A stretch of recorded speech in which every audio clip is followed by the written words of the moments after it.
दोस्तों, इस कहानी को सुनने के बाद आप किसी दूसरे व्यक्ति के दिमाग के विचारों को पढ़ लेंगे। कैसे लोग आपकी पीठ पीछे बुराई करते हैं, कौन लोग आपको धोखा दे सकते हैं और कैसे लोगों को दोस्त बनाना चाहिए। इन सभी प्रश्नों के उत्तर आज आपको इस कहानी में मिलेंगे। तो आइए कहानी को शुरू करते हैं। एक गांव में एक किसान रहता था। वह बहुत ही खुश था। धन दौलत की उसके अंदर कोई कमी नहीं थी। परिवार था, सुख था, उसके पास सब कुछ था।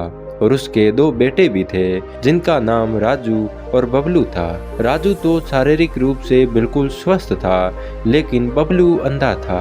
उसे कुछ भी दिखाई नहीं देता था। अंधा होने के कारण घर में, गांव में सबकी दृष्टि में वह दया का पात्र बन जाता था। दिखाई ना देने के कारण ना तो वे खेत में काम कर सकता था और ना ही वो कुछ पढ़ लिख सकता था। वे हमेशा घर पर सिर्फ बैठा रहता। बबलू के अंधे होने के कारण राजू को हमेशा खेत में फसल की रखवाली करनी पड़ती। एक दिन राजू ने सोचा कि क्यों ना बबलू को खेत में बिठा दिया जाए। जब जानवर की आवाज सुनाई देगी तब बबलू चिल्लाने लगेगा और जानवर भाग जाएंगे। दिखता नहीं है, सुनाई तो देता ही है। बबलू खेत में आकर बैठ गया। 2-3 दिन हो गए खेत की रखवाली कर रहा था। एक दिन एक हिरण खेत का बांध तोड़कर भागा। हिरण के पीछे पीछे राजा भी आ रहा था। राजा ने बबलू से पूछा, क्या तुमने हिरण को कहीं भागते हुए देखा है? बबलू बोला कि महाराज, मैं तो अंधा हूँ, मुझे दिखाई नहीं देता, लेकिन मैं आपको ये बता सकता हूँ कि वे हिरण किस तरफ भागा है। राजा ने पूछा, किस तरफ भागा है तो बताओ। बबलू बोला, महाराज, वे हिरण बांध तोड़कर पश्चिम दिशा की तरफ भागा है, लेकिन वे हिरण आपके काम का नहीं था। राजा आश्चर्य से चकित हो गया और बोला, क्यों? बबलू बोला, महाराज, वो हिरण नहीं था, वो हिरणी थी। राजा ने कहा, तुम्हें तो दिखाई नहीं देता है, फिर तुम्हें पता कैसे चला वे हिरण था या हिरणी? बबलू ने जवाब दिया कि वो हिरणी ही थी। राजा ने कहा, लेकिन कैसे? बबलू बोला, वे खेत का बांध तोड़कर भागी है। अगर वे हिरण होता तो छलांग लगाता, और वे हिरणी थी, और वे हिरणी गर्भवती थी, और गर्भवती हिरणी का शिकार करना तो पाप है। राजा ने ये पता करने के लिए अपने सेनापति को उस हिरण के पीछे भेजा। सेनापति देख कर आया और राजा को कहता है कि वह हिरणी ही थी महाराज। अब राजा के दिमाग में अलग अलग प्रश्न उठने लगे। इसने ये कैसे बताया? इसे कैसे पता चल गया कि वो हिरण नहीं हिरणी थी? किस तरह बताया? क्यों बताया? राजा बबलू से बहुत खुश हुआ, बहुत प्रसन्न हुआ और कहा, क्या तुम हमारे महल चल सकते हो? तो महल में जाने के बाद कुछ वक्त आराम करने के बाद भोजन करवाया। फिर राजा बबलू से कहता है कि तुम मुझे बताओ, क्या मेरी पत्नी पतिव्रता है या फिर नहीं? बबलू ने पूछा, महाराज, आपको क्या जानना है? महाराज ने क्रोधित होकर कहा, अगर तुमने नहीं बताया तो मैं तुम्हारी गर्दन काट दूंगा। बबलू ने कहा, महाराज ठीक है। बबलू ने उस पत्नी को कहा, मैं तुम्हें छू सकता हूँ। ये बात सुनकर रानी ने बबलू को मारना शुरू कर दिया। बबलू किसी भी तरह जान बचाकर भागा।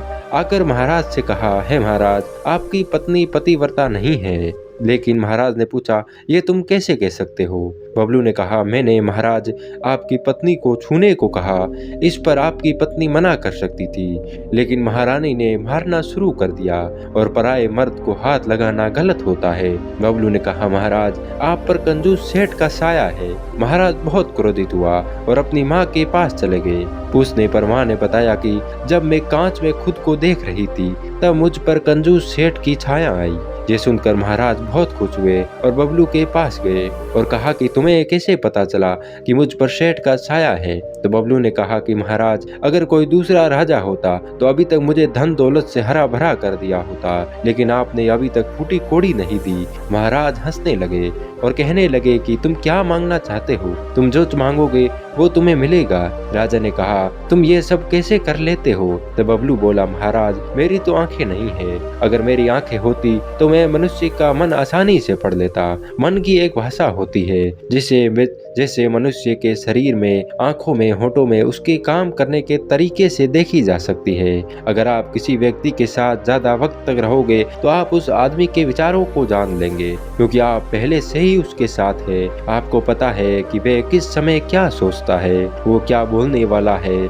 अगर आप किसी व्यक्ति से मिल रहे हैं तो वहाँ कम बोलेंगे और बातें ज्यादा सुनेंगे तो आपके मन को समझना काफी आसान हो जाएगा और आदमी के बोलने से उसके व्यक्तित्व का पता चल जाता है। अगर कोई आदमी 5 मिनट में एक बार बोलता है और एक आदमी 5 मिनट में 10 बार बोलता है तो आपको किसकी बात ज्यादा याद रहेगी? साधारण सी बात है, जो कम बोलेगा, क्योंकि जिस आदमी ने कुछ बोला ही नहीं तो आप उसके बारे में क्या सोचेंगे? कोई भी आदमी किसी का मन पढ़ता नहीं है। सामने वाले आदमी के विचारों से पता लगता है कि उसका व्यक्तित्व कैसा है और किसी विचारों को जानने के लिए आंखों से देखना जरूरी नहीं होता है। अगर कोई आदमी अपने मन के विचार साफ रखेगा, अच्छे विचार सोचेगा, कम बोलेगा। ये सब सुनकर राजा बोला, क्या मैं भी किसी के मन के विचार समझ सकता हूँ? ये सुनकर बबलू बोला, जी महाराज, किसी भी व्यक्ति के मन के विचारों को पढ़ने के लिए सबसे पहले हमारे अपने मन पर नियंत्रण होना बहुत जरूरी है। किसी के मन के विचार जानने के 3 नियम होते हैं। सामने वाले की आंखों में देखो, क्योंकि आंखें बोलती भले ही नहीं है लेकिन बहुत कुछ कह जाती है। सामने वाले की आंखों में देखने पर आप पता लगा लेंगे कि वे आपके बारे में सोच रहा है। अगर आप सामने वाले व्यक्ति की आंखों के इशारे समझ जाएंगे तो दिमाग को भी पढ़ लेंगे।